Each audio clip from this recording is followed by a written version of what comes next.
Assalamualaikum class 9th book physics class 9 chapter number 8 thermal properties of matter lecture number 1 about first half.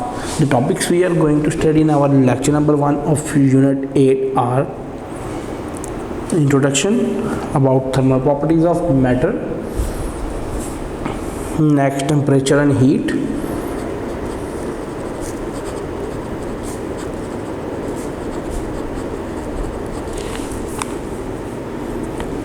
thermometer,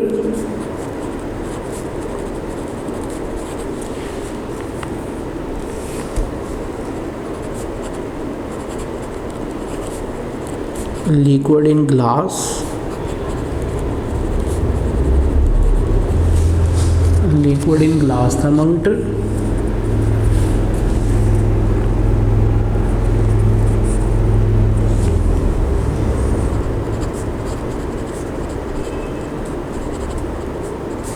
conversion of scales from one into another,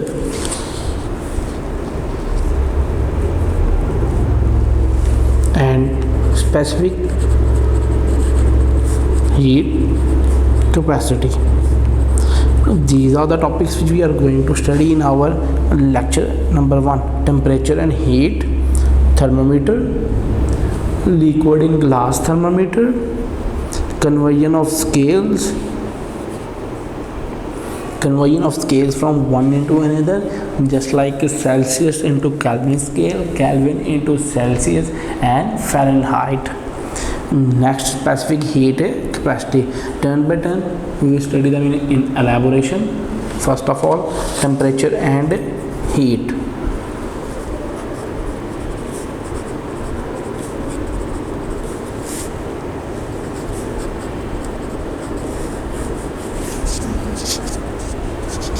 But before we are study about temperature and heat, the introduction is we use heat not only for cooking but also for doing other jobs. For example, changing heat to mechanical energy, electrical energy. This can be done if we have basic understanding about heat. Heat is an important concept of physics. People have been trying to explain the nature of heat throughout the history of mankind. A quantitative study of thermal phenomena requires a careful definition of such important terms as heat, temperature and internal energy. In this unit we will discuss them with elaboration. The first one is temperature and heat. So according to the topic, temperature, when we feel something hot, it means that the temperature is very high. According to topic,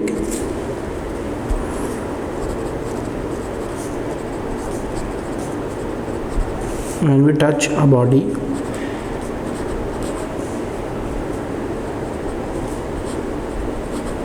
we feel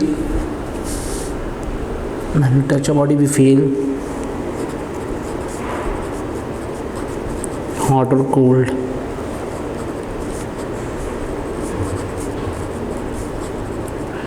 The temperature of the body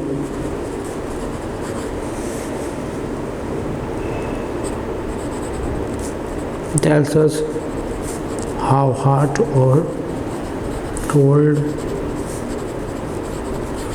the body is. कि जो ही हम एक body को touch करते हैं तो वो या हॉट होती हैं या कोल्ड होती हैं, और जैसे ही अगर वो गर्म या ठंडी होगी तो उसका टेम्परेचर हमें बताएगा कि आया जो इसका जो टेम्परेचर है वो क्या है, कि ये गर्म है या ठंडी है। उसी के मुताबिक जो हमें वो बताएगा that definition temperature of a body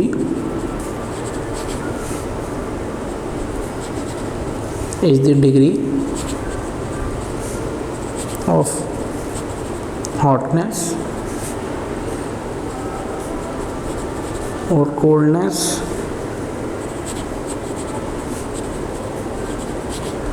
of the body. कि temperature of the body is the degree of hotness और कोल्डनेस ऑफ द बॉडी। कि टेम्परेचर क्या है कि वो हमें बताएगा कि आया वो बॉडी हॉट है या कोल्ड है। Next is candle flame is hot.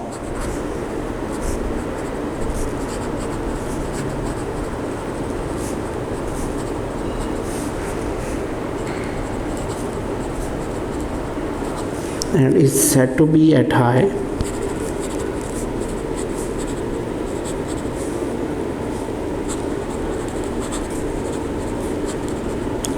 temperature. Ice on the other hand is cold and is said to be at low temperature.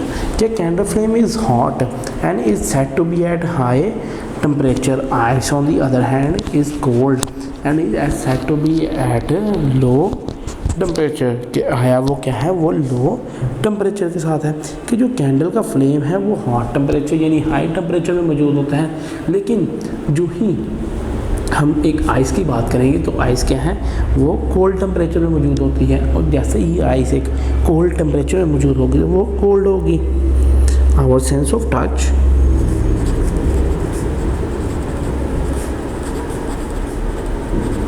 our sense of touch is a simple way to know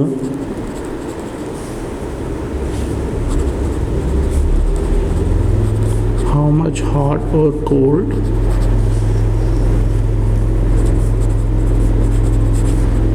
a body is.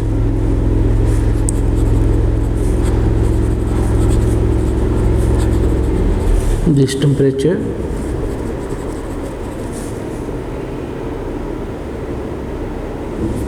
sense is somewhat approximation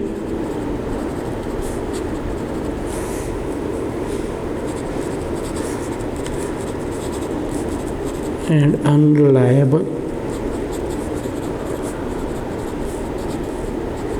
Moreover, it is not always safe to touch a hot body. Our sense of touch is simple. Our sense of touch is simple way to know how much hot or cold a body is. This temperature sense is somewhat approximation and unreliable. Moreover, it is not always safe to touch a hot body. ये हमारी जो sense है उससे हम क्या करेंगे, जो उसको टच करके देखेंगे कि सेंस ऑफ टच से कि आया वो बॉडी हॉट है या कोल्ड है। और जो भी हम हॉट या कोल्ड बॉडी की बात करेंगे तो टेम्परेचर क्या है, उसकी अप्रॉक्सीमेशन बताती है कि जो बॉडी है वो किस टेम्परेचर पे मौजूद है। लेकिन एक हॉट बॉडी को जो टच करना वो सेफ़ नहीं है। इसी तरह हम नीड करते हैं एक रिलायबल या प्रैक्टिकल मेथड जिससे हम क्या करेंगे, उसको डिटरमाइन कर सकें उसकी हॉटनेस और कोल्डनेस किसी भी एक बॉडी के लिए। इसी तरह हम डिफरेंट मेथड्स यूज़ करेंगे जिसके ज़रिए हम इनकी हॉटनेस या कोल्डनेस स्टडी कर सकते हैं। Next is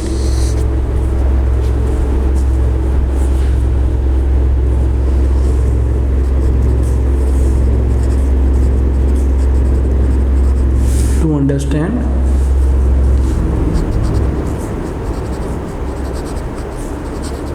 the concept of temperature.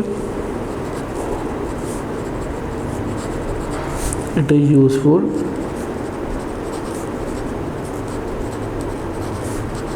to understand the terms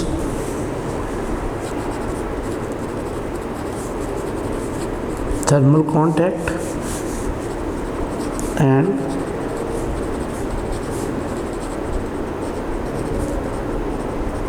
thermal equilibrium.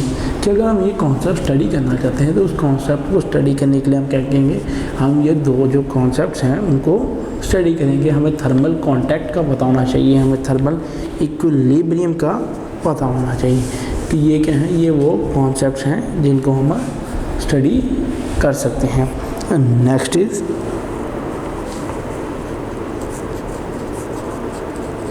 To store ice in summer,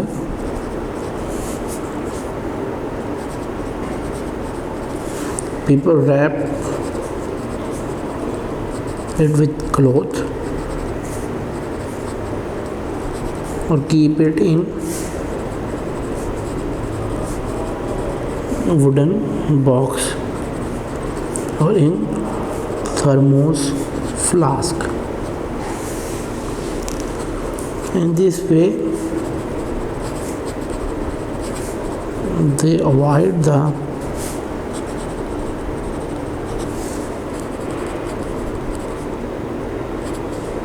thermal contact of ice with its hot surroundings.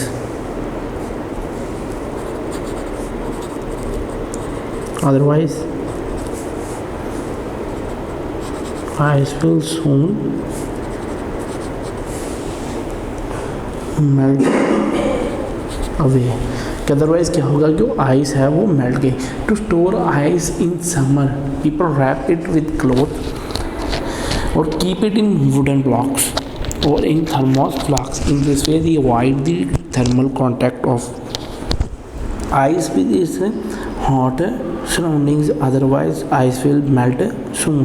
कि पीपल क्या करते हैं कि लोग उसके साथ जो बर्फ़ होती है उसको कपड़े के साथ कवर कर देते हैं, और जो ही वो उसको कपड़े के साथ कवर करते हैं इसलिए ताकि जो है वो थर्मल कांटेक्ट ना कर सके. और जो ही वो थर्मल कांटेक्ट करेगी तो थर्मल कांटेक्ट से क्या होगा कि उसके थर्मल कांटेक्ट के बाद कि जैसे ही उसने थर्मल कांटेक्ट करेगा तो उसके थर्मल कांटेक्ट से हम क्या स्टडी करेंगे कि उसके थर्मल कांटेक्ट से वो क्या होगा, वो हीट में जो एनर्जी के साथ जो ही उसका थर्मल कांटेक्ट होगा तो वो उसको कर देगी. कि जैसे ही वो उसको करेंगे कि थर्मल एनर्जी के साथ, और जैसे ही वो थर्मल एनर्जी के साथ उसका कांटेक्ट क्रिएट होगा तो क्या कहेंगे कि जैसे ही वो थर्मल एनर्जी के साथ कांटेक्ट करेगी वो मेल्ट होना शुरू हो जाएगी.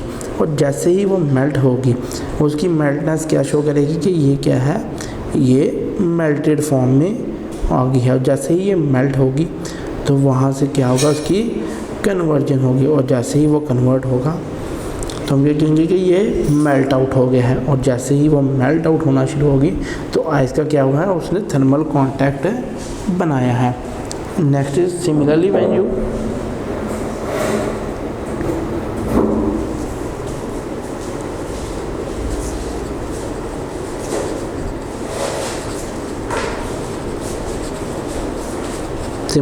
place a cup of hot tea, similarly when you place a cup of hot tea or water in a room,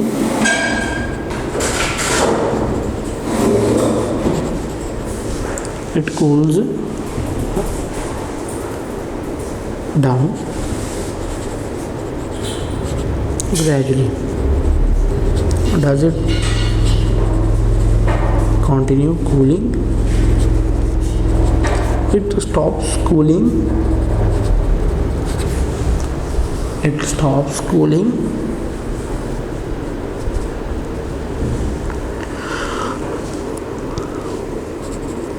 as it reaches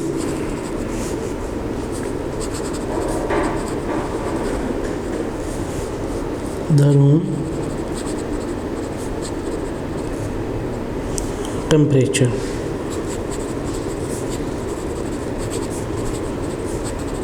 Thus temperature determines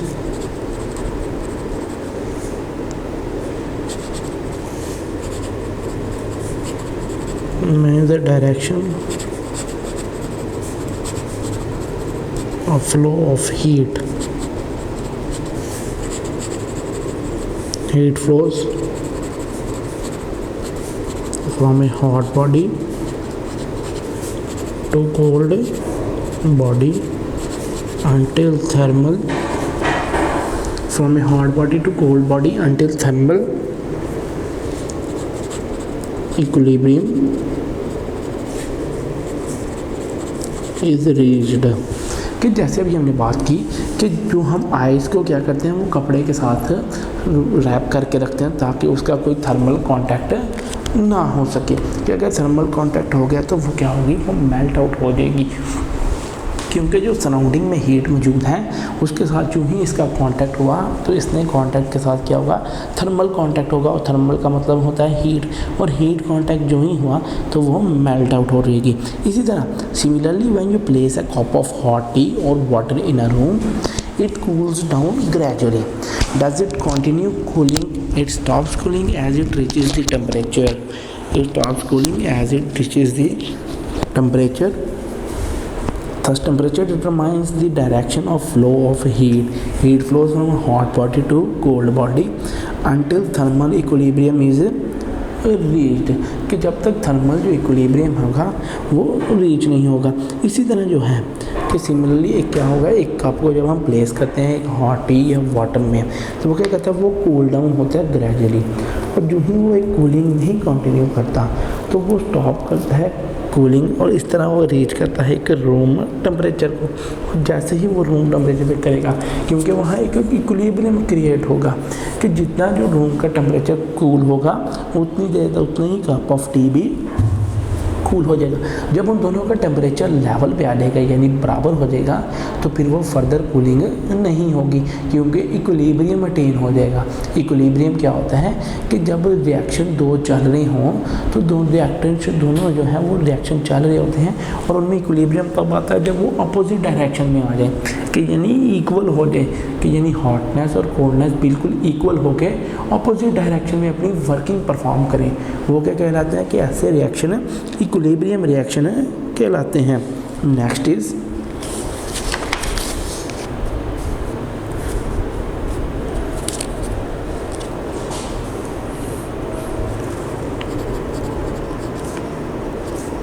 what happens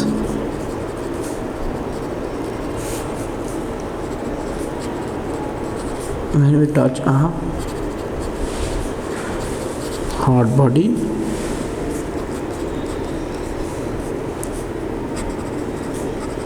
take two bodies having different temperatures, bring them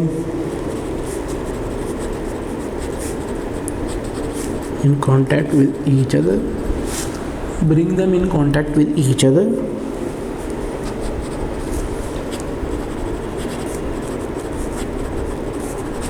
the temperature of the hot body falls, it loses energy,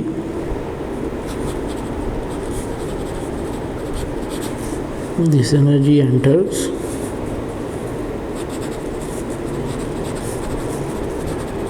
the cold body at low temperature. Cold body gains energy and its temperature rises.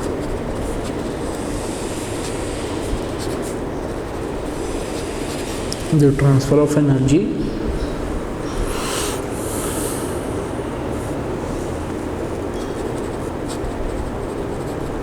continues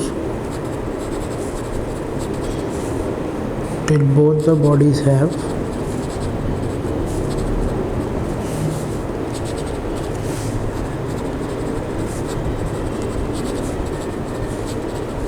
have the same temperature.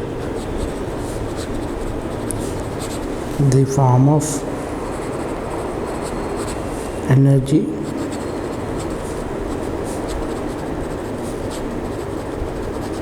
that is transferred from a hot body to a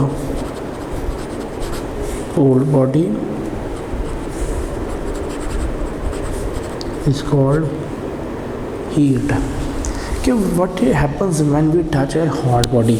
Take two hot bodies having different temperatures, bring them in contact with each other. The temperature of hot body falls. It loses energy. The energy enters the cold body at low temperature. Cold body gains energy and its temperature rises. The transfer of energy continues till both the bodies have same temperature. The form of energy that is transferred from a hot body to cold body is called heat. कि जो ही हम एक hot body को touch करेंगे तो एक hot body को टच करने के बाद क्या होगा कि वो कन्वर्ट आउट हो जाएगी, और जैसे ही वो कन्वर्ट करेगी हमें क्या होगा, एक हॉट टेम्परेचर होगा। और जैसे ही हम एक हॉट बॉडी को एक कोल्ड बॉडी के साथ कांटेक्ट में लगाएंगे तो वहाँ क्या होगा, हॉट बॉडी का जो टेम्परेचर होगा वो फॉल डाउन होगा, और जैसे ही उसका टेम्परेचर फॉल होगा तो टेम्परेचर के फॉल होने से क्या होगा, वो लूज़ करेगा एनर्जी, और जैसे ही वो एनर्जी लूज़ करेगा वो एनर्जी एंटर होगी एक कोल्ड बॉडी में, ताकि उसका भी टेम्परेचर लो करेगी। तो फिर कोल्ड बॉडी क्या करेगी, वो टेम्परेचर गेन करेगी, इस तरह उसका एक टेम्परेचर राइज होगा। तो यहाँ क्या आएगा, ये ट्रांसफ़र ऑफ एनर्जी होगी from hot body to cold body, क्योंकि हॉट बॉडी की एनर्जी जो है वो बहुत ज़्यादा है, इसलिए जो है वो कोल्ड बॉडी के साथ कांटेक्ट में आएगा तो एनर्जी लूज़ करेगी हॉट बॉडी और गेन एनर्जी होगी कोल्ड बॉडी में। और ये फॉर्म ऑफ एनर्जी जो ट्रांसफ़र होती है from a hot body to cold body, ये हीट कहलाती है according to definition.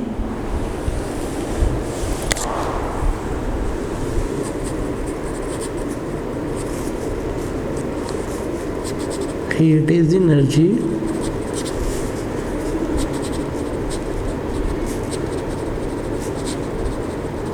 that is transferred. Heat is energy that is transferred from one body to another in thermal contact with each other as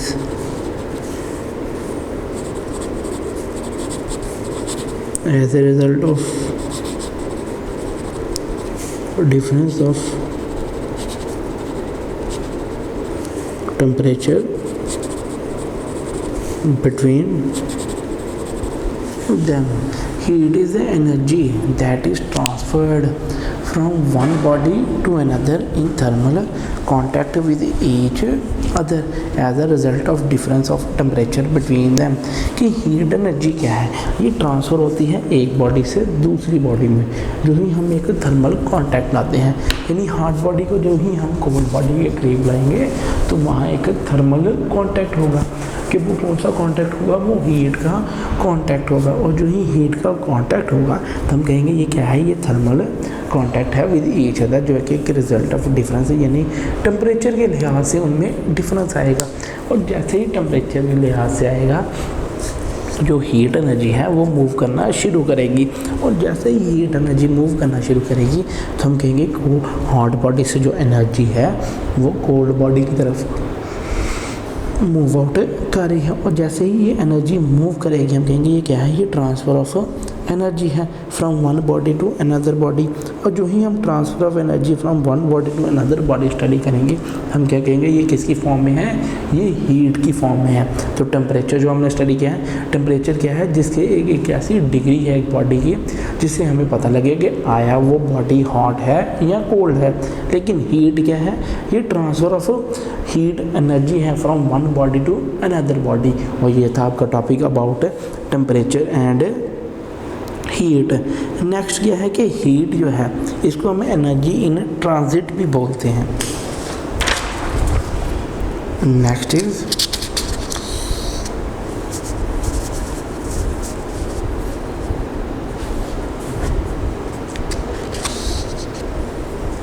next is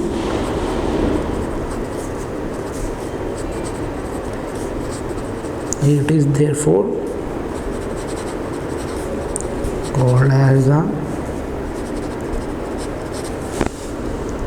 energy in transit. Once heat enters a body, it becomes its internal energy and no longer exists as heat energy. कि heat energy को हम क्या कहते हैं? Heat energy is therefore energy in transit. कि when heat enters all body, it becomes its internal energy and no longer exist as heat energy. कि कहते हैं कि हीट एनर्जी को हम एनर्जी इन ट्रांजिट भी कहते हैं। कि जो ही हीट एनर्जी क्या कहती है, वो एक बॉडी में एंटर होती है, तो बॉडी में एंटर होने के बाद वो उसकी इंटरनल एनर्जी बन जाती है। वो नो लॉन्गर वो कोई और जो है वो हीट एनर्जी तक नहीं रहती, और जो ही वो हीट एनर्जी तक नहीं रहेगी तो वो क्या हो जाती है, वो एक इंटरनल एनर्जी बन जाती है। और जैसे ही वो एक इंटरनल एनर्जी बनेगी, हम क्या कहेंगे कि वह नो लॉन्गर तक एग्जिस्ट करेगी as a heat energy. Next question is what is the internal energy of body? कि क्वेश्चन क्या है, what is the internal energy of the body? कि इंटरनल एनर्जी एक बॉडी की क्या है? Answer is the sum of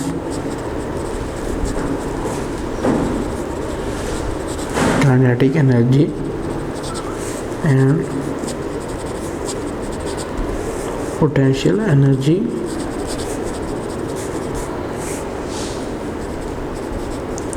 associated with the atoms,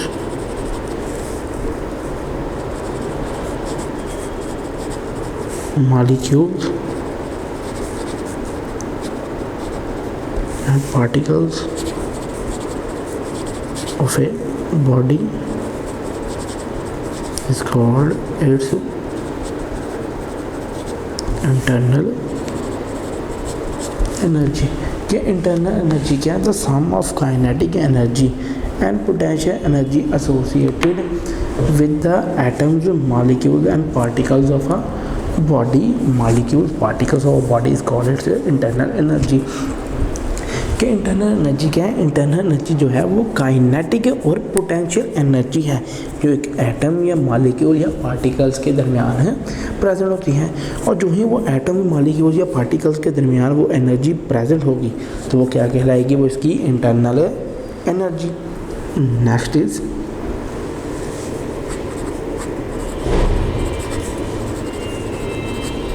internal energy of body depends on many factors such as mass of the body, kinetic and potential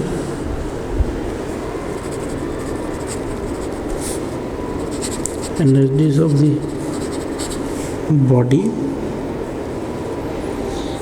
energies of the body. कि internal energy क्या होगी? कि जो ही एक body depend करेगी बहुत सारे factors पे, और जैसे ही कि एनर्जी जो है वो बहुत सारे फैक्टर्स पे डिपेंड करेगी तो हम क्या कहेंगे ये किस पर डिपेंड कर रही है? ये उसके मैस, बॉडी और काइनेटिक पोटेंशियल एनर्जीज पर डिपेंड कर रही है। Kinetic energy of an atom और molecule is due to motion which depends upon temperature. कि काइनेटिक एनर्जी जो है मॉलिक्यूल्स की वो हमेशा मोशन पे डिपेंडेंट होती है। कि वो मॉलिक्यूल्स के अंदर जो पार्टिकल्स हैं उनके दरमियान जो मोशन क्रिएट होगा, ये उसकी वजह से जो एनर्जीज हैं ये मौजूद होती हैं। कि हम इनको कहते हैं ये मोशन की वजह से जो एनर्जीज हैं वो मौजूद हैं। और जैसे ही हम एनर्जी की बात करेंगे कि ये जो एनर्जीज विद टेम्परेचर मोशन के साथ कि काइनेटिक एनर्जी तब इंक्रीज़ करती है जो ही मॉलिक्यूल हीट एनर्जी गेन करेंगे। तो हीट एनर्जी की गेनिंग के बाद वो क्या करेंगे, वो पार्टिकल्स को जो ही गेन करेंगे एनर्जी, तो एनर्जी की गेनिंग के बाद उनमें वाइब्रेशंस पैदा होंगी, उनमें मोशन क्रिएट होगा। और जैसे ही उनमें मोशन क्रिएट होगा तो उनके मोशन के क्रिएट होने से हम क्या स्टडी करेंगे कि जैसे ही इनमें एक मोशन क्रिएट होगा तो मोशन के क्रिएट करने से वहाँ क्रिएट होगी एक एनर्जीज इन दी बॉडी। और जो ही बॉडी में एनर्जीज क्रिएट होंगी, next is potential energy. Potential energy क्या है? पोटेंशियल एनर्जी ऑफ एटम्स और molecules is stored energy due to intermolecular forces. कि पोटेंशियल एनर्जी ऐसी एनर्जी है जो एक बॉडी में स्टोर की जाती है ड्यू टू उनके पोटेंशियल जो इंटरमॉलिक्यूलर फोर्सेस मौजूद होती हैं। यानी मॉलिक्यूल्स के आपस में दरमियान क्या होते हैं, एक इंटरमॉलिक्यूलर फोर्स पैदा होती है कि दो मॉलिक्यूल एक दूसरे को अट्रैक्ट करते हैं। दो आइंस जब एक दूसरे को अट्रैक्ट करते हैं, जो पार्टिकल्स जब एक दूसरे को अट्रैक्ट करते हैं तो उनके अंदर इंटरमॉलिक्यूलर फोर्सेस मौजूद होते हैं। और जो ही वो इंटरमॉलिक्यूलर फोर्सेस मौजूद होती हैं तो इंटरमॉलिक्यूलर फोर्सेस क्या करती हैं कि उनके ब्रेक होने से क्या होता है, उनमें पोटेंशियल एनर्जी स्टोर्ड होती है। कि पोटेंशियल एनर्जी उनकी इंटरमॉलिक्यूलर एनर्जी फोर्स एनर्जीज में स्टोर होती है। यह था आपका topic about temperature and heat. So next is thermometer. Next topic is thermometer. Meter by word, जैसे हमने थर्मो कहा था हीट को, और थर्मोमीटर क्या है, ये ऐसा एक डिवाइस है जो मेजर करता है temperature of a body according to definition. A device that is used to measure the temperature of a body is called thermometer. कि थर्मोमीटर एक ऐसा डिवाइस है जो हम यूज़ करते हैं, मेजर करता है temperature of a body.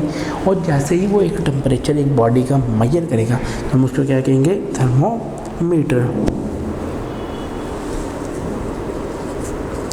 Some substances have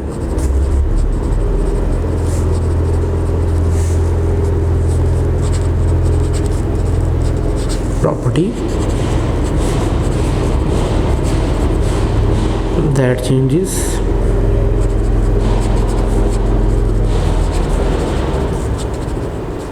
with temperature.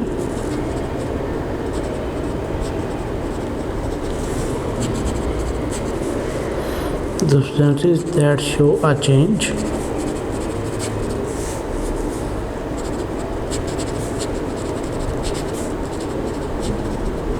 with temperature can be used as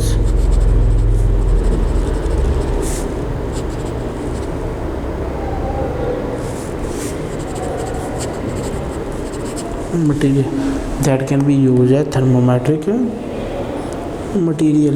It is some substances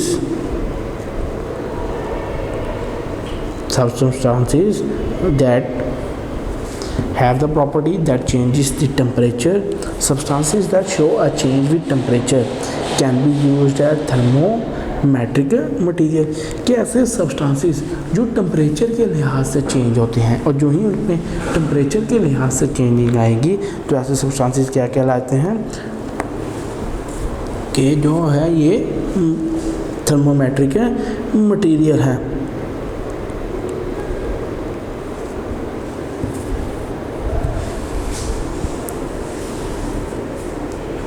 next is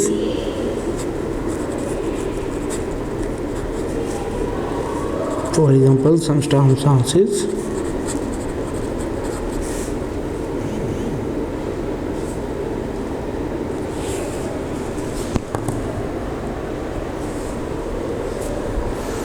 some substances expand on heating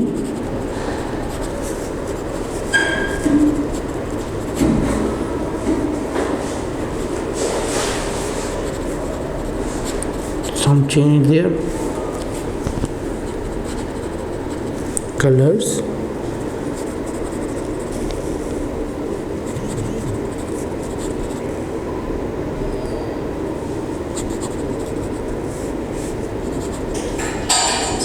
some change their electric resistance,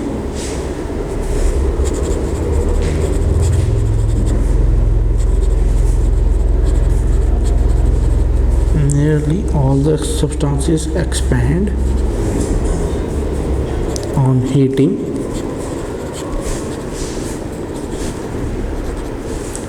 Liquids also expand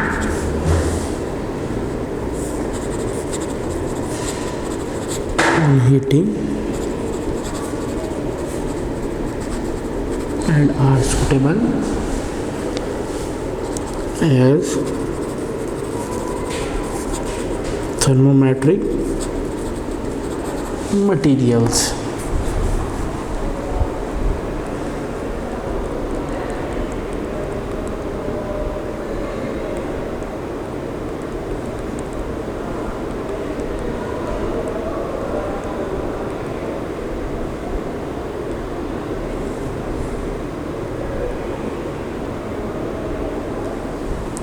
For example, some substances expand on heating, some change their colors, some change their electric resistance. Nearly all substances expand on heating. Liquids also become on heating are suitable. Liquids also expand on heating and are suitable as thermometric materials कि जो substances कुछ substances ऐसे होते हैं कि जो ही हम उनको हीटिंग टेम्परेचर देते हैं तो वो क्या करते हैं, वो चेंज करते हैं अपने कलर्स और फिर चेंज करते हैं अपना ही एक इलेक्ट्रिक रेजिस्टेंस। और जो ही वो अपना इलेक्ट्रिक रेजिस्टेंस चेंज करते हैं हम कहते हैं ये सारे सब्सटेंसेस क्या करते हैं, ये एक्सपैंड होते हैं हीटिंग से।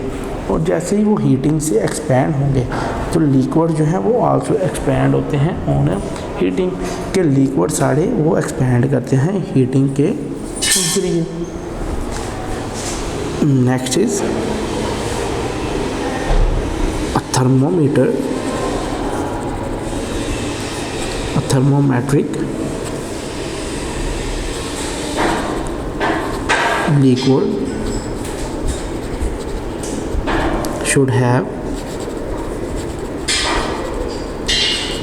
the following properties कि एक थर्मोमेट्रिक जो लिक्विड है उसके अंदर जो है वो फॉलोइंग प्रॉपर्टीज होनी चाहिए। First one is it should be visible, ये विजिबल होना चाहिए। It should have uniform thermal expansion, it should have uniform thermal expansion. Next is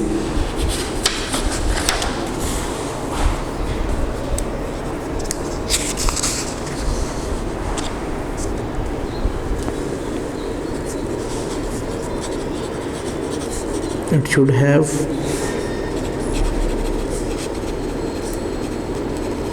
a low freezing point,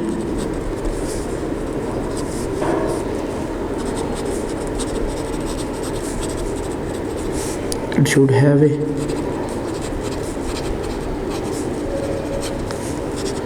high boiling point,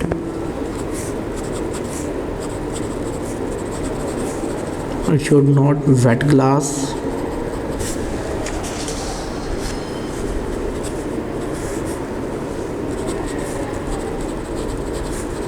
it should be a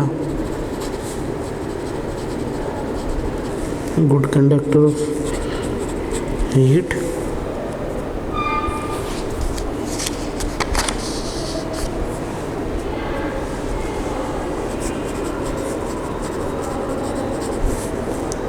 it should have a small specific heat capacity कि कि जो properties हैं वो एक thermometer के liquid में ये properties होनी चाहिए कि वो विजिबल होना चाहिए, वो हमें आसानी से जो है विजिबल होना चाहिए, उसके सारे पॉइंट जो हैं वो विजिबल होने चाहिए। और जैसे ही उसके सारे पॉइंट जो हैं वो विजिबल होंगे तो हम क्या कहेंगे, हम इसे क्या है बड़ी आसानी से देख सकते हैं। इसी तरह it should have uniform thermal expansion, इसके अंदर यूनिफॉर्म थर्मल एक्सपेंशन होनी चाहिए कि ये एक्सपेंड जो है वो थर्मली करना चाहिए। It should have a low freezing point, इसके अंदर लो फ्रीजिंग पॉइंट मौजूद होना चाहिए। It should have a low high boiling point, कि इसका लो जो है वो फ्रीजिंग पॉइंट होना चाहिए और हाई बॉइलिंग पॉइंट होना चाहिए।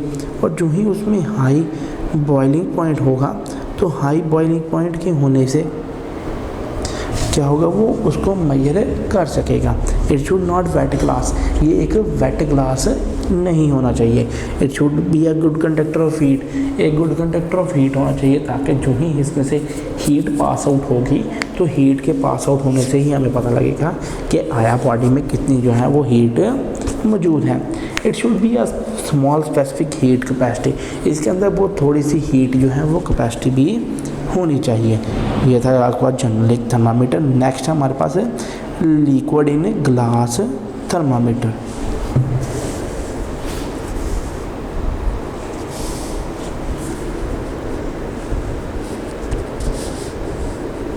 Next is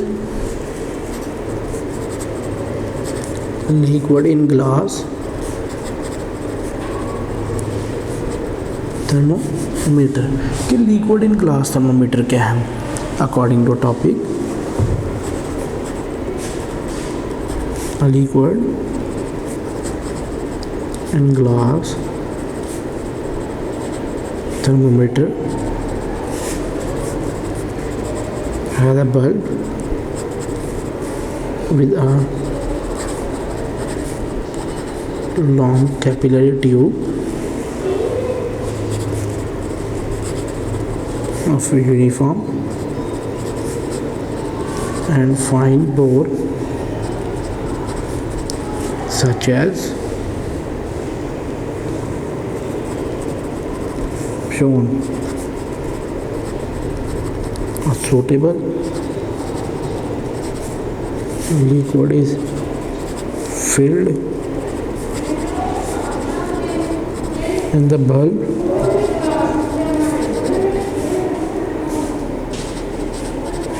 when the bulb contacts a hot object.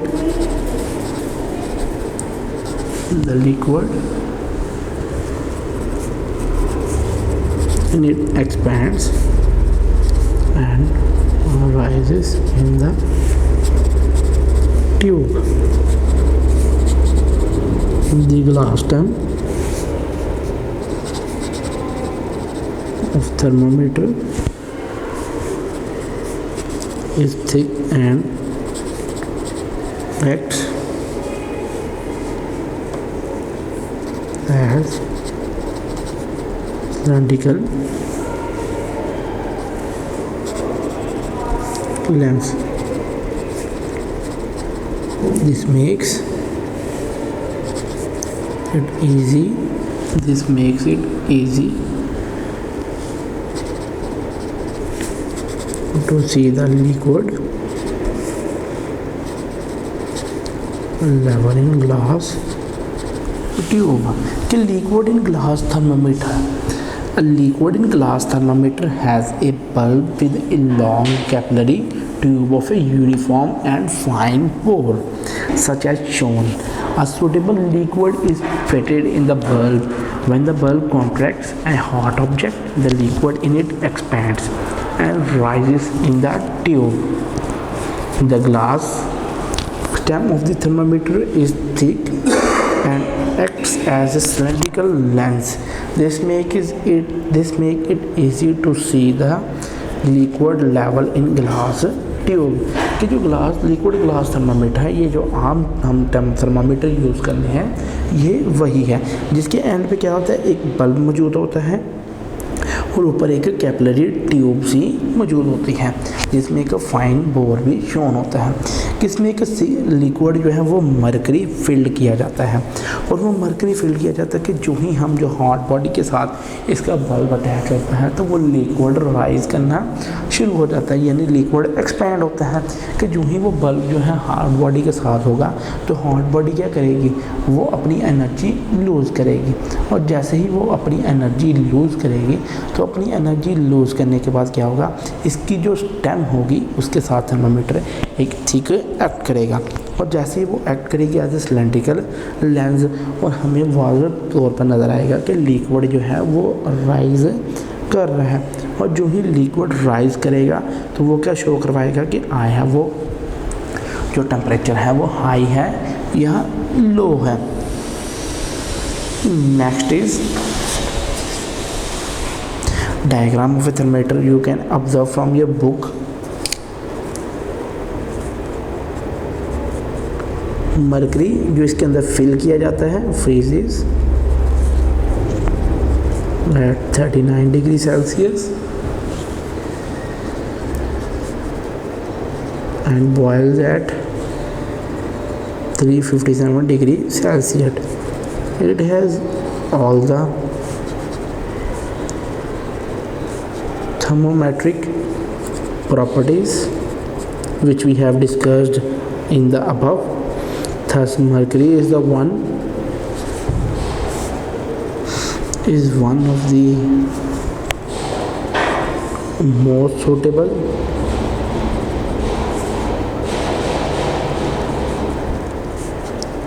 thermometric material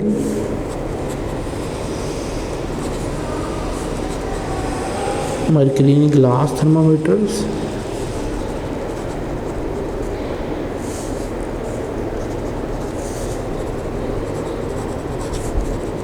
are widely used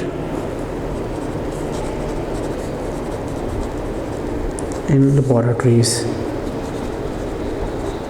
clinics and houses to measure temperatures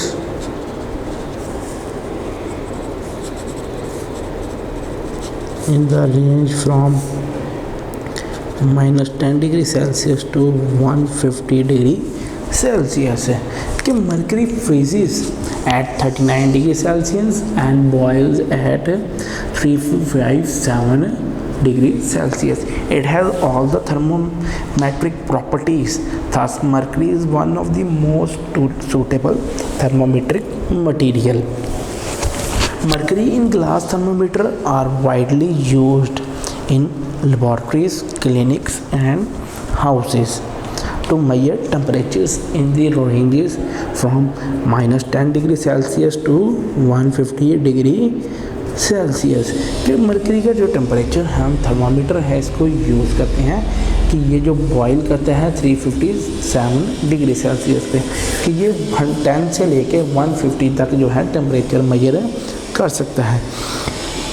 और जो हमने पहले थर्मोमेट्रिक प्रॉपर्टी स्टडी की हैं तो मरकरी क्या है वो सारी प्रॉपर्टीज़ फुलफिल करता है कि उसमें ये सारी प्रॉपर्टीज़ मौजूद हैं और जो भी उसमें ये सारी प्रॉपर्टीज़ मौजूद हैं वो वाइडली यूज़ किया जाता है इन द लेबॉरेटरीज़ और जो भी वो widely in the laboratories use किया जाता है तो हम हाउसेस में इसको मेजर करेंगे टेम्परेचर के साथ कि ये range 10 degree Celsius to 150 degree Celsius तक मौजूद होता है और जो ही ये इसके साथ मेजर कर सकते हैं। Next is lower and upper fixed points.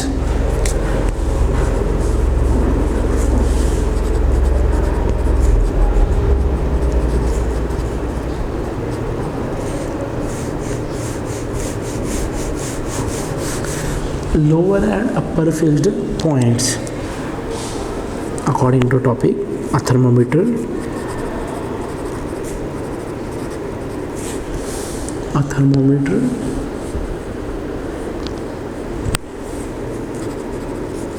has a scale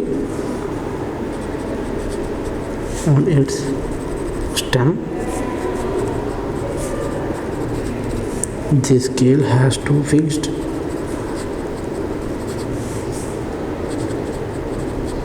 points. The lower fixed point is marked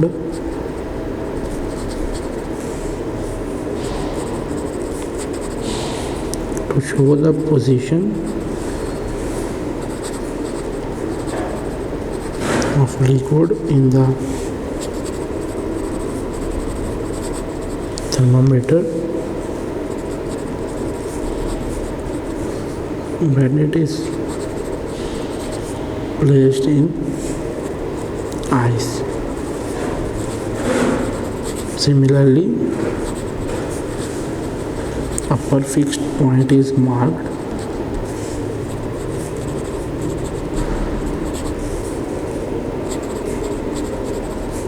to show the position of liquid in thermometer when it is placed in steam at standard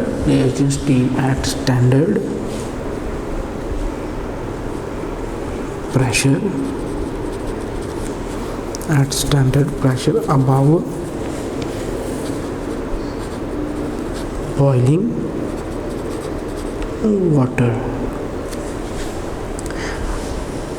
Lower and upper fixed points. A thermometer has a scale on its stem.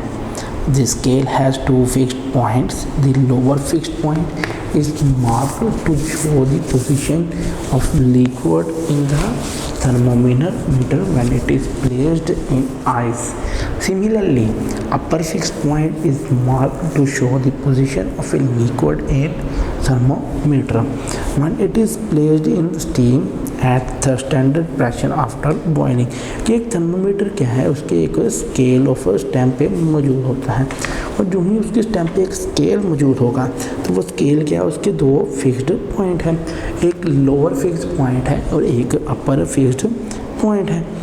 जो lower position है वो तब जब ice में हम place करते हैं तब वो शो करवाता है, लेकिन जो अपर फिक्स पॉइंट है वो मार्क्ड पोजीशन है कि जो ही हम स्टीम की बात करेंगे कि आइस क्या है, एक कोल्ड थिंग है और जो ही हम स्टीम की बात करेंगे वो हाईली विद एलिवेटेड टेम्परेचर के साथ है कि वो हाई टेम्परेचर के साथ मौजूद होगी और जो ही वो हाई टेम्परेचर के साथ मौजूद होंगे तो हम कहेंगे कि ये क्या है, ये वो standard pressure above boiling.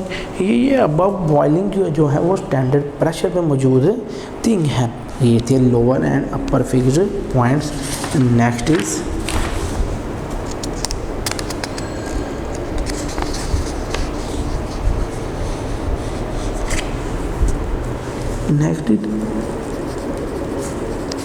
Scales of temperature. Scales of temperature कि टेम्परेचर के स्केल्स कौन कौन से according to topic. A scale is marked on the thermometer. A scale is marked on the thermometer.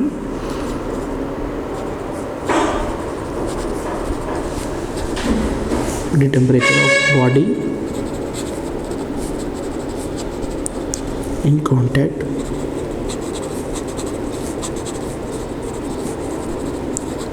with the thermometer can be read on that scale. 3 scales of temperature are in common use. Scales of temperature. A scale is marked on the thermometer. The temperature of a body in contact with the thermometer can be read on the scale. कि वहाँ scales मौजूद हैं thermometer पे और जो हम following scales के मुताबिक ही हम जो है वो टेम्परेचर स्टडी करते हैं। और वो स्केल्स हमारे पास कौन से हैं। फर्स्ट नंबर 1 पे Celsius scale, Fahrenheit scale, kelvin scale कि हमारे पास ये तीन जो हैं वो स्केल्स मौजूद हैं। सेल्सियस स्केल मौजूद है, फ़ारेनहाइट स्केल मौजूद है और केल्विन स्केल मौजूद हैं कि ये वो स्केल हैं जिनको हम यूज़ करते हैं टेम्परेचर कोई रीडिंग नोट करने में। टर्न बाय टर्न इनको स्टडी करते हैं। सबसे पहले Celsius.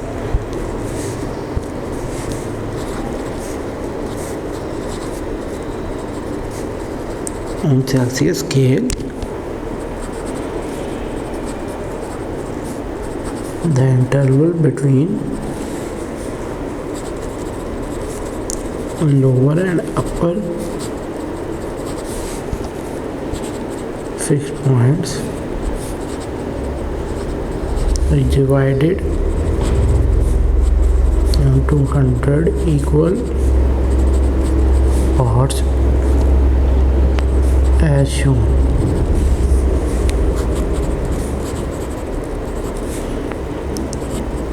The lower fixed point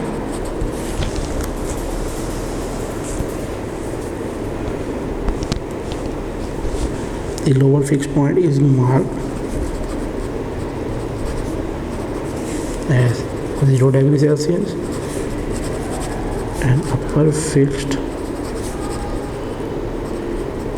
point as 100 degree Celsius कि on Celsius scale the interval between lower and upper fixed points कि lower और upper fixed point के दरमियान में जो हम इंटरवल स्टडी करते हैं तो वो किसके बराबर है, 100 इक्वल पार्ट्स के बराबर है।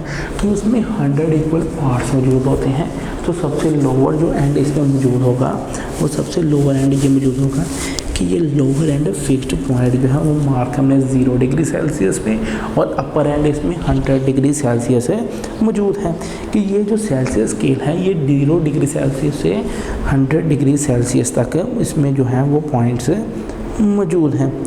नेक्स्ट हमारे पास है Fahrenheit scale.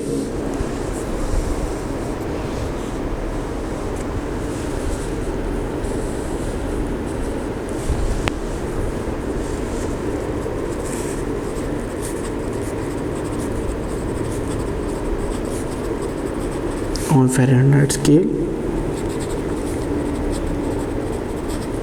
the interval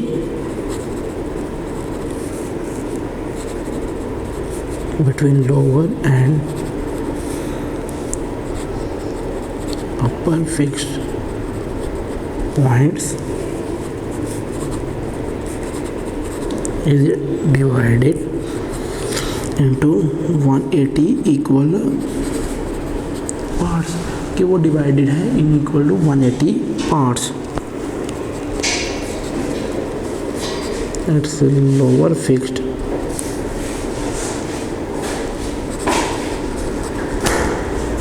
point is marked as 32 Fahrenheit and upper is marked as 2120 Fahrenheit कि on Fahrenheit scale the interval between lower and upper fixed points is divided into 180 equal parts कि वो 180 equal parts में मुयसर है कि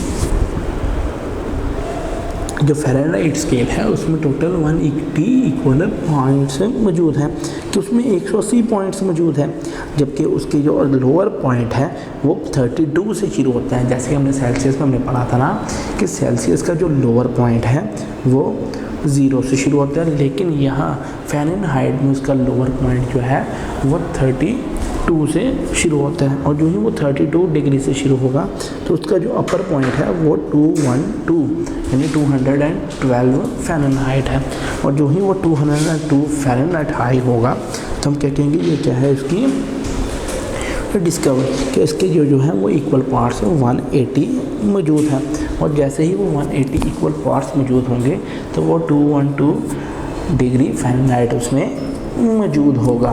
तो ये क्या था, ये डिफरेंस था between Celsius and Fahrenheit scale. Next हमारे पास है kelvin scale.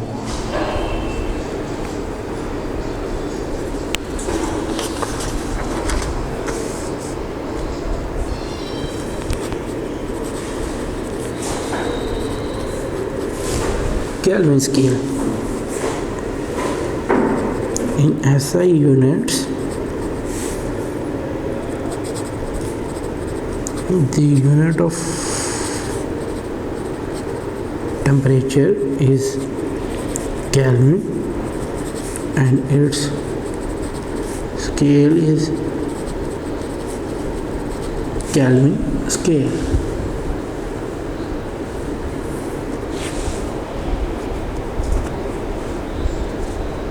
Kelvin scale.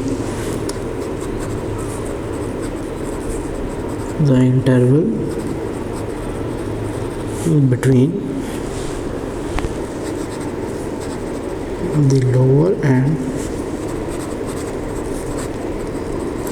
upper fixed points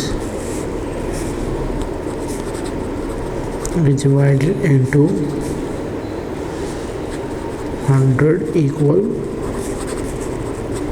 parts. Thus, a change in 1 degree Celsius equal to the change in 1 Kelvin. The lower fixed point on this scale corresponds to 273 Kelvin and upper fixed point is referred as 373 Kelvin.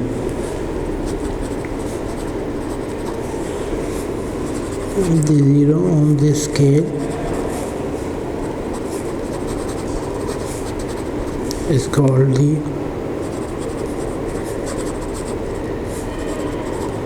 absolute zero and is equal to minus 273 degree Celsius. कि kelvin scale in SI units the unit of temperature is kelvin. कि अगर हम system international जो unit study करते हैं physics में, अगर हम उसके मुताबिक देखें तो टेम्परेचर की यूनिट क्या है, वो केल्विन है। और जब टेम्परेचर की यूनिट केल्विन है तो हम क्या कहेंगे, ये स्केल क्या है, ये केल्विन स्केल है। और इसमें इंटरवल क्या है, वो between lower and upper fix points है। और जो इंटरवल्स हैं वो लोअर और अपर फिक्स्ड पॉइंट्स मौजूद हैं, तो हम क्या कहेंगे, इसमें भी equal to 100 fix equal parts हैं। कि जैसे हमने सेल्सियस स्केल में स्टडी किया कि उसमें कितने इक्वल पार्ट्स हैं, उसमें 100 इक्वल पार्ट्स हैं। और जैसे अगर उसमें 100 इक्वल पार्ट्स हैं तो यहाँ क्या होगा कि 1 डिग्री सेल्सियस का जो चेंज होगा वो 1 केल्विन के चेंज के बराबर होगा। और जो ही ये चेंजेस वहाँ अकर करेंगे तो जो लोअर फिक्स्ड पॉइंट होगा वो लोअर फिक्स्ड पॉइंट स्केल में किसके बराबर होगा, वो कॉरेस्पॉन्ड करेगा टू द 273 केल्विन के। कि इसमें क्या होगा, वो 273 केल्विन मौजूद होंगे। अगर हम अपर फिक्स पॉइंट करें तो वो रेफ़र किया जाएगा एज 373 केल्विन। इसी तरह जो ज़ीरो है वो स्केल में क्या होगा, वो एब्सोल्यूट ज़ीरो होगा और वो माइनस 273 के बराबर होगा। यानी कि वो एक जो है इसका, वो सेल्सियस जो है वो 1 केल्विन के बराबर है। लेकिन उसका लोअर कॉरेस्पॉन्ड 273 है, लेकिन इसका अपर जो कॉरेस्पॉन्ड है वो 373 है। ये था topic of scales of temperature के टॉपिक, जिसमें हमने स्टडी किया सेल्सियस स्केल स्टडी किया, फ़ारेनहाइट स्केल स्टडी किया और केल्विन स्केल स्टडी किया। नेक्स्ट इज़, अगर आपने डायग्राम देखे साइड पे तो सेल्सियस स्केल, फ़ारेनहाइट स्केल और केल्विन स्केल तीनों के स्केल्स क्या है वो मौजूद हैं। Next is the topic is conversion of temperature from one scale to another scale. कि अब हम एक स्केल से दूसरे स्केल में की क्या करेंगे, कन्वर्जन से स्टडी करेंगे।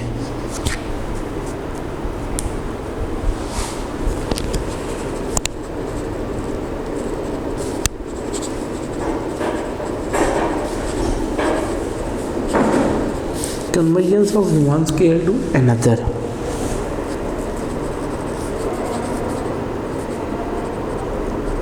From Celsius to Kelvin scale. First of all हम स्टडी करेंगे सेल्सियस से Kelvin scale. According to it the temperature T on Kelvin scale can be obtained by adding 273 in temperature C on Celsius scale.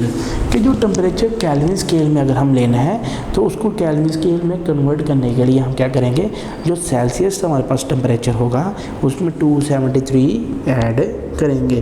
जैसे temperature in Kelvin is equal to 273 plus Celsius temperature, कि हम ये formula उसमें use करेंगे.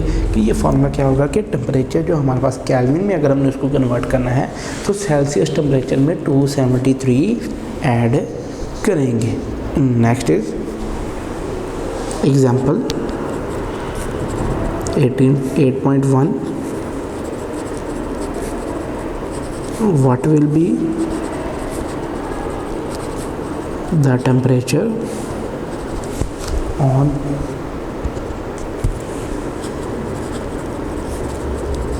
Kelvin scale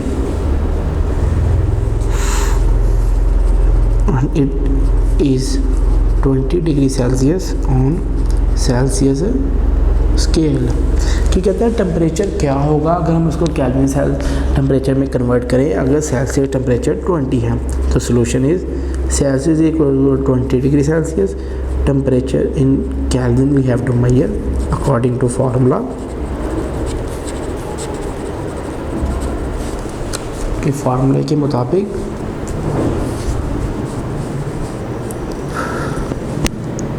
T Kelvin is equal to 20 plus 273 कि formula हमारे पास क्या था, T 273 plus Celsius.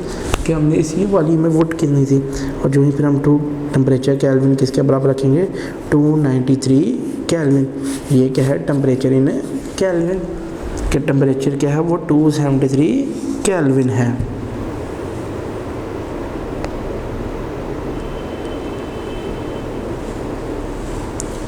Next is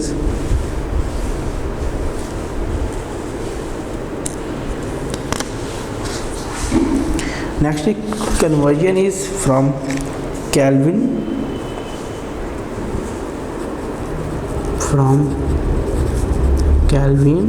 to Celsius. कि सबसे पहले हमने सेल्सियस से केल्विन स्टडी की थी, अब हम केल्विन से सेल्सियस टेम्परेचर स्टडी करेंगे. ये temperature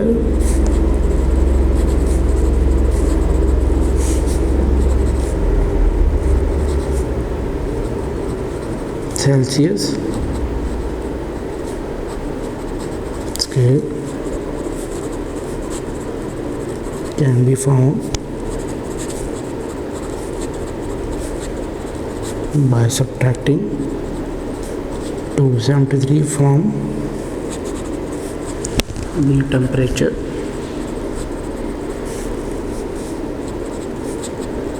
in Kelvin scale. C is equal to temperature in Kelvin minus 273. कि जो हमने सेल्सियस में जब कन्वर्ट करेंगे तो हम केल्विन टेम्परेचर में -273 करेंगे.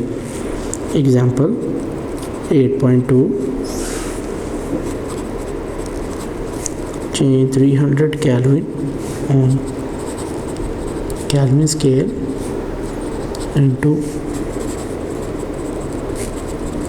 Celsius scale of temperature. Solution temperature is equal to 300 Kelvin. Celsius find out according to formula. C is equal to temperature Kelvin minus 273. Putting values then C is equal to 300 minus 273, 3C is equal to 27. Temperature in Celsius is equal to 27 degree Celsius, कि जो ही हमने उसमें से minus की वो value. ये थी conversion of Kelvin into Celsius and Celsius into Kelvin. And next अब हम करेंगे सेल्सियस को फ़ारेनहाइट में convert, from Celsius to Fahrenheit scale. Since 100 divisions on Celsius scale are equal to 180 divisions on Fahrenheit scale, therefore each division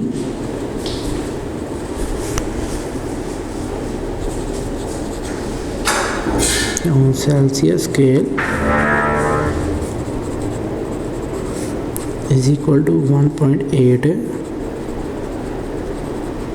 divisions on Fahrenheit scale।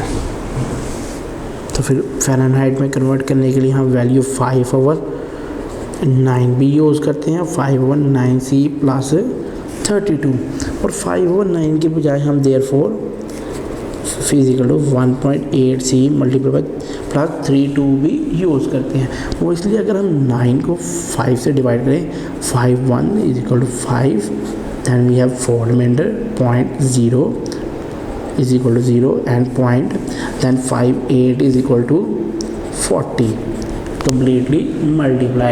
इसलिए अगर हम 5/9 की value 1/8 भी रख सकते हैं, कि क्योंकि इनको डिवाइड करने के बाद हमारे पास आंसर है 1/8 आया है। कि आप इन दोनों में से कोई भी वैल्यू यूज़ कर सकते हैं, लेकिन सबसे कॉमन वैल्यू ये है कि आप ये यूज़ कर ले 1.8।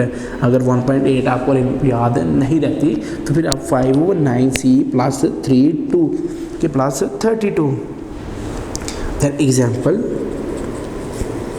8.3 convert 50 Celsius on Celsius scale into Fahrenheit scale. कि 50 सेल्सियस को हमने सेल्सियस स्केल से अब हमने फ़ारेनहाइट स्केल में चेंज करना है। तो solution C is equal to 50 Celsius, F to be find out according to equation कि F is equal to 1.8 plus 32। So F is equal to 1.8C, 1.8 multiply by C की value 50 plus 32। तो F किसके बराबर होगा 122 F के जो 122 था। So we can say 50 Celsius on Celsius scale is equal to 120 on Fahrenheit scale. के जो सेल्सियस स्केल पे हमारे पास वैल्यू थी 50, वो वैल्यू किसके बराबर है, वो 122 फ़ारेनहाइट के बराबर है। Next is from Fahrenheit to Celsius scale. कि फ़ारेनहाइट स्केल से अब हमने सेल्सियस स्केल में कन्वर्ट करना है।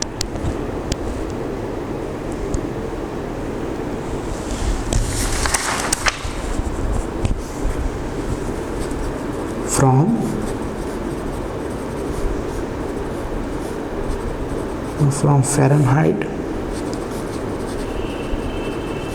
to Celsius स्केल, फ़ारेनहाइट से सेल्सियस स्केल में।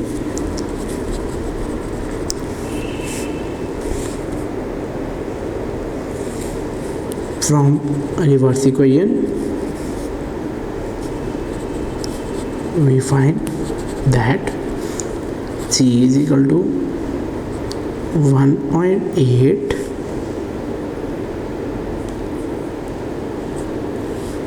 just we have one f is equal to 1.8 c plus 32, so we can find out by that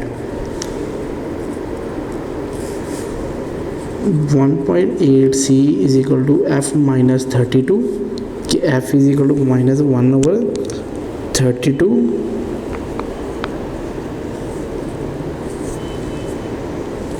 yes we have right done 519 c is equal to f minus 32. Then we can write c is equal to 9 over 5 f minus 32 बिल्कुल इसकी value को invert करके कि हम इसके value के ज़रिए अगर हम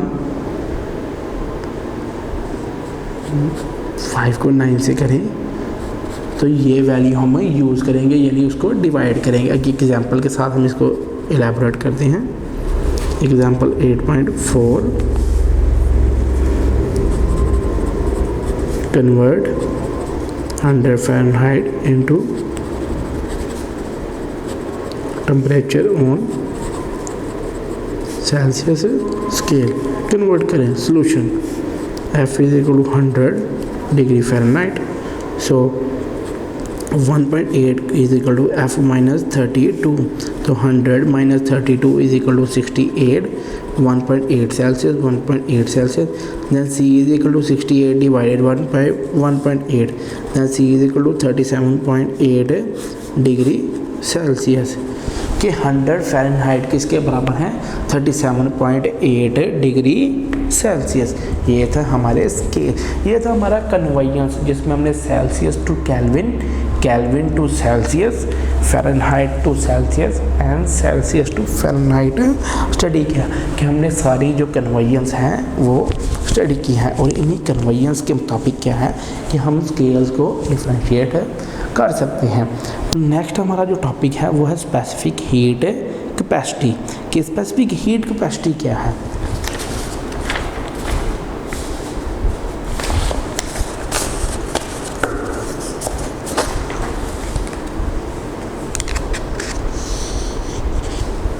specific heat capacity, specific heat capacity क्या है according to topic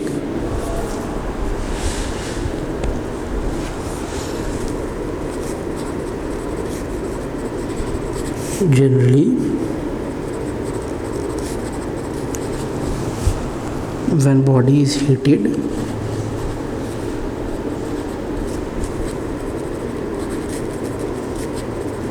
its temperature increase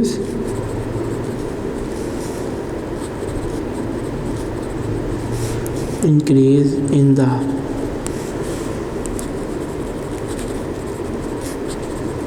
temperature of a body is found to be proportional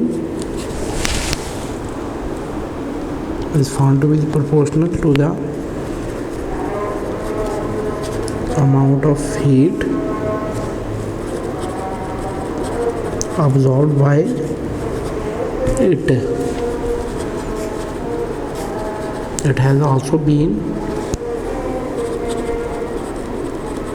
observed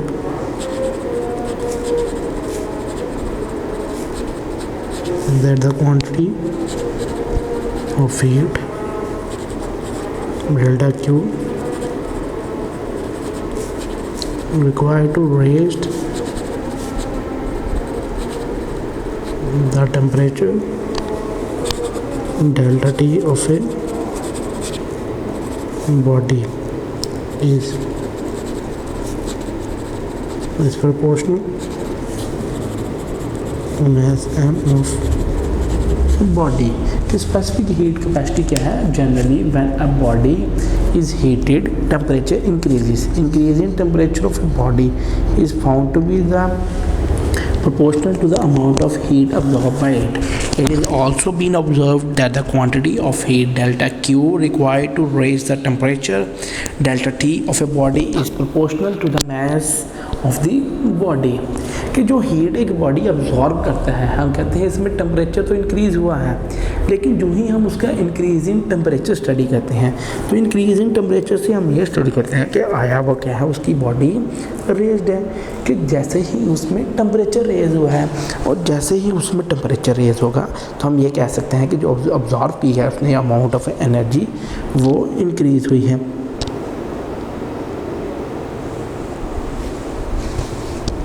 कि जैसे कि जो अमाउंट ऑफ हीट अब्जॉर्ब है कि वो भी क्या है कि जो हीट ऑफ अब्जॉर्ब हुई है उसकी हीट अब्जॉर्ब करने से क्या है, जो quantity of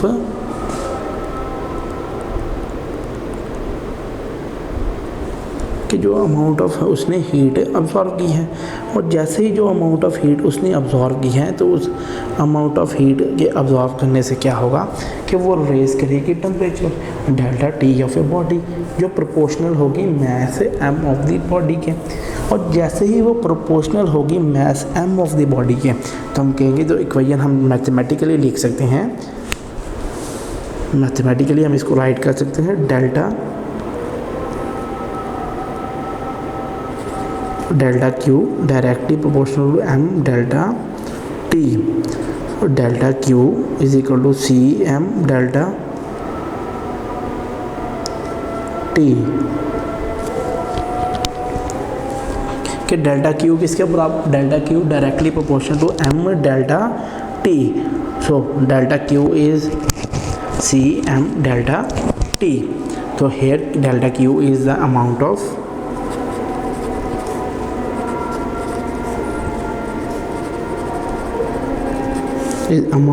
heat absorbed the body, and C is the constant of proportionality called the specific heat capacity, or simply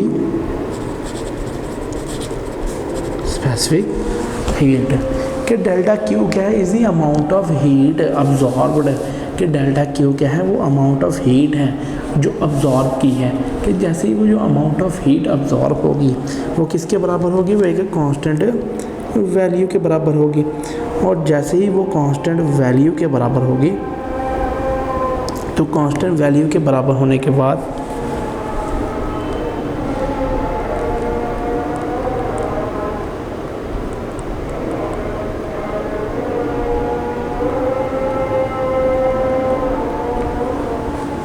कि जैसे ही उसकी बॉडी के कांस्टेंट ऑफ प्रोपोर्शनैलिटी है वो क्या कहलाएगी, specific heat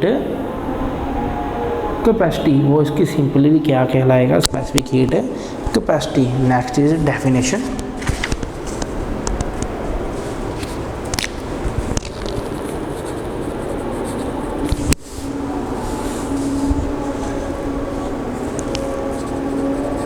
specific heat of a substance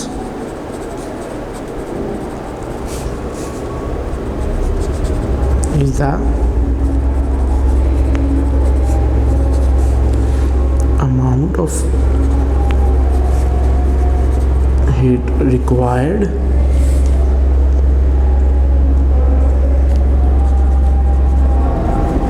to raise the temperature of 1 kilogram mass of that substance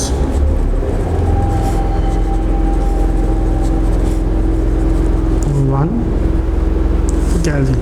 The specific heat of a substance is the amount of heat required to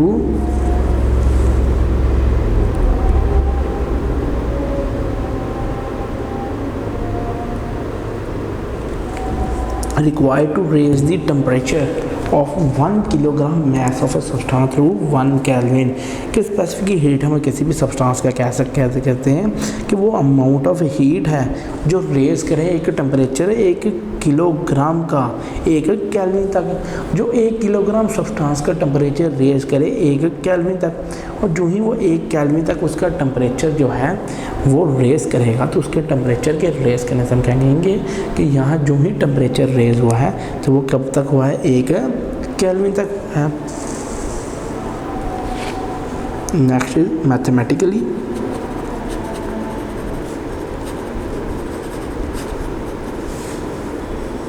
C is equal to delta Q over M delta T।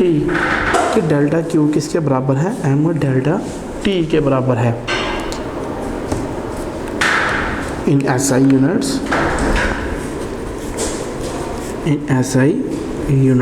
mass M is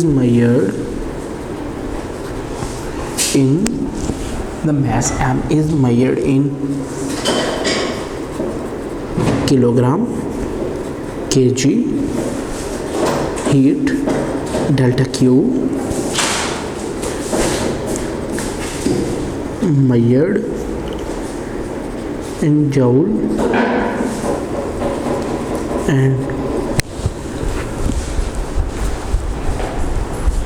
and temperature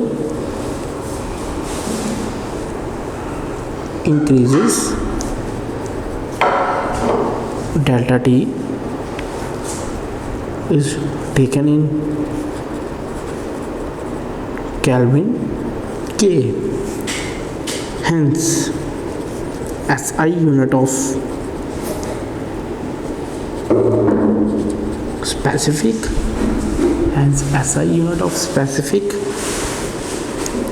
heat is joule पर kilogram per kelvin. कि जो SI unit होगी वो क्या होगी कि इन SI unit से mass M is measured in kilogram and delta Q measured in 1 joule and the temperature increases delta T is taken in Kelvin। so the SI unit, फिर SI unit क्या बनाएंगे कि जो हमने Q मेजर किया है वो जूल में किया है और mass हमने किलोग्राम में। इसी तरह जब डेल्टा Q है वैल्यू उसकी कि Q होगा इसका जूल, मैस M जो है वो डिनोमिनेटर में है तो वो इन्वर्स वैल्यू होगी, और जो ही वो डिनोमिनेटर में इन्वर्स वैल्यू होगी तो हम क्या उसको कहेंगे ये क्या है, ये उसकी किलोग्राम वैल्यू है। और जैसे पर किलोग्राम के बाद हम उसको पर केल्विन कहेंगे तो ये क्या है पर केल्विन है।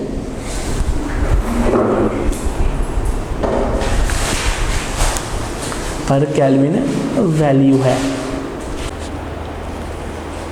The SI units are joule per kilogram per Kelvin of the specific heat constant। Next is importance of large specific heat capacity of water। The specific heat of water is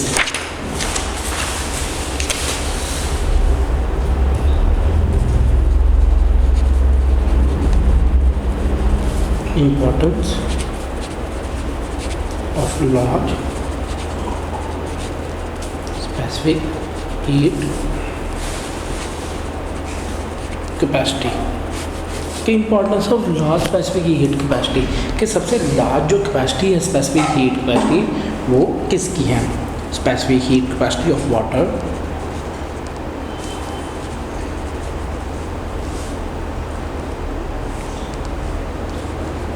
specific heat capacity of water is 4200 joule per kilogram per Kelvin, and that of dry soil is about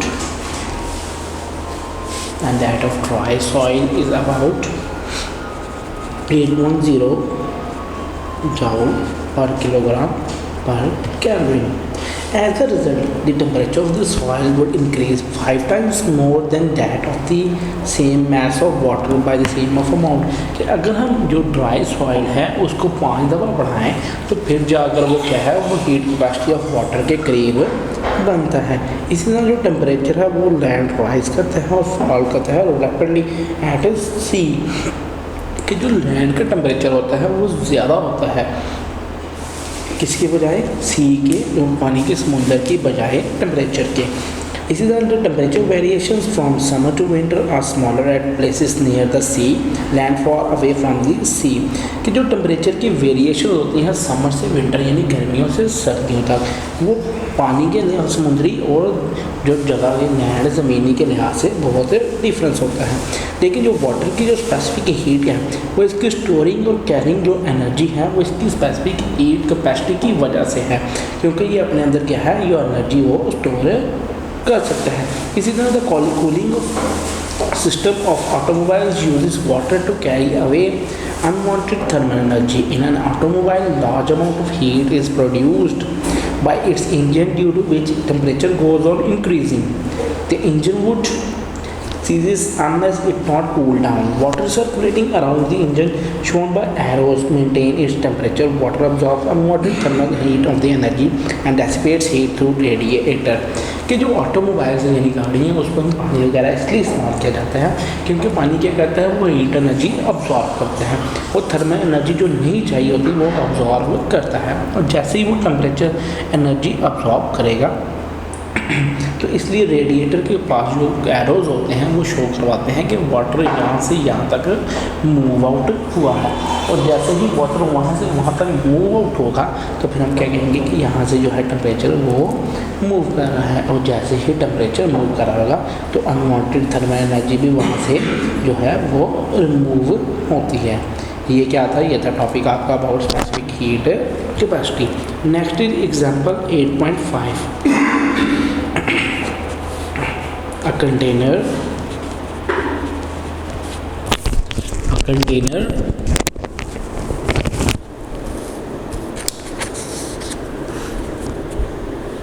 has 2.5 liters of water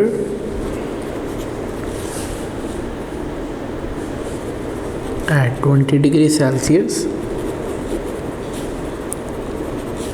How much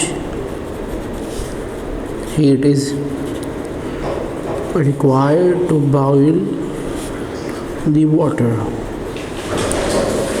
solution कि एक container में 2.5 litre जो है water है जो कि 20 degree Celsius है, तो हमें कितनी हीट जो है वो रिक्वायर होगी वाटर को बॉयल करने के लिए। Solution volume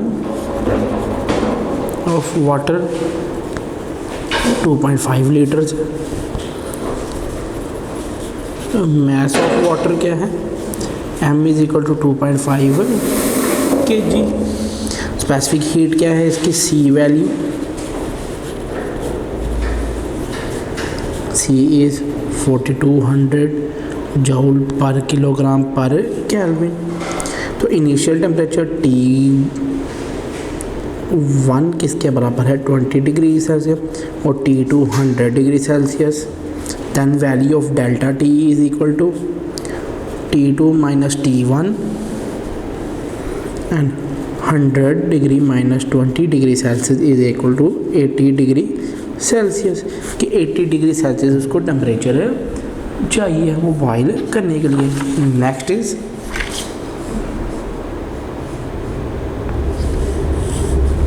is the value of delta Q के डेल्टा Q की वैल्यू स्टडी करते हैं।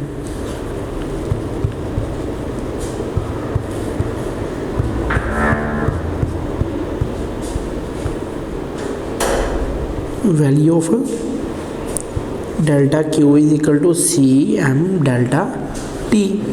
तो Q किसके बराबर होगा, 4200 multiply by 2.5 multiply by 80, then Q is equal to 84000 joule.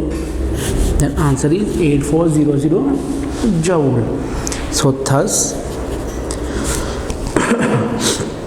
required amount of heat, thus required amount of heat is 8400 joule और 840 kilo joule कि जो अमाउंट ऑफ हीट रिक्वायर होगी वो 840 किलो जूल होगी। Next topic is heat capacity. पहले जो हमने study किया वो था स्पेसिफिक हीट कैपेसिटी क्या होता है। अब हम स्टडी करते हैं कि हीट कैपेसिटी क्या है। कि एक बॉडी अब्सॉर्ब करती है हीट, वो फिर डिपेंड करती है एक क्वांटिटी पे, और जो ही वो एक क्वांटिटी पे डिपेंड करेगी तो हम उसको क्या कहेंगे, वो क्या है इसकी heat capacity. According to definition, heat capacity of a body is the quantity of thermal energy absorbed by it for 1 Kelvin, 1K increase in its temperature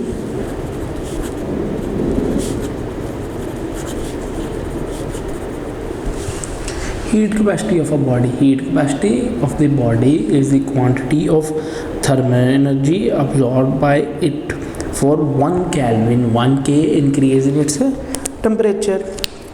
तो मैथमेटिकली हम क्या लिखेंगे कि heat capacity if temperature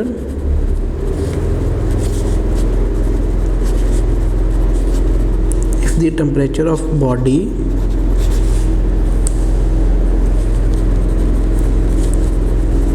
increases through delta T on adding delta Q amount of heat, then its heat capacity will be delta Q over delta T। कि उसकी heat capacity की value क्या है कि अगर टेम्परेचर जो है कि बॉडी का वो इंक्रीज़ करता है थ्रू डेल्टा टी और उसमें ऐड की जाती है जो हीट वो डेल्टा क्यू है, तो फिर हम हीट कैपेसिटी कह सकते हैं वो क्या होगी, वो delta Q over delta T होगी। Next is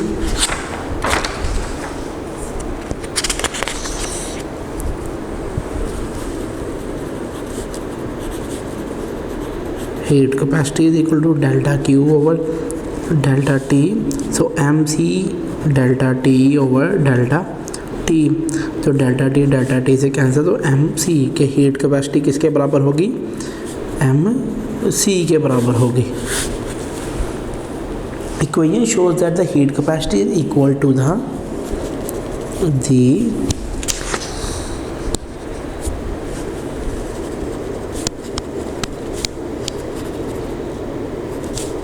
shows that heat capacity is equal to the product of its mass of body and its specific heat capacity, कि वो किसके बराबर है, इसके प्रोडक्ट ऑफ द मास के और हीट कैपेसिटी के बराबर है। कि अगर हम फाइंड करें heat capacity of 5 kg water, तो वो क्या होगा 5 kg multiply by 4200 joule per kilogram per kelvin, तो वो कितना होगा, वो 21,000 जूल पर केल्विन होगी। कि वो हीट कैपेसिटी कितने बराबर होगी, 21,000 जूल पर केल्विन के बराबर होगी।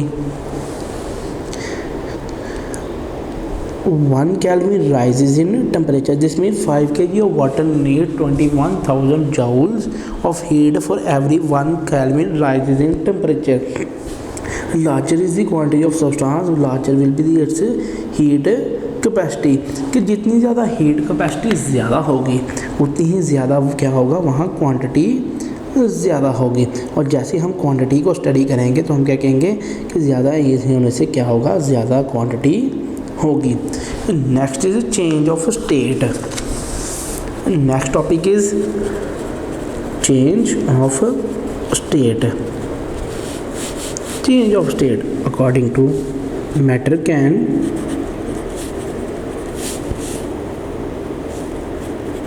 can be changed from one state to another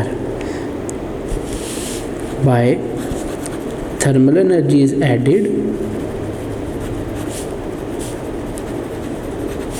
or removed. कि चेंज ऑफ स्टेट क्या है, कि नेक्स्ट टॉपिक क्या है, चेंज ऑफ स्टेट।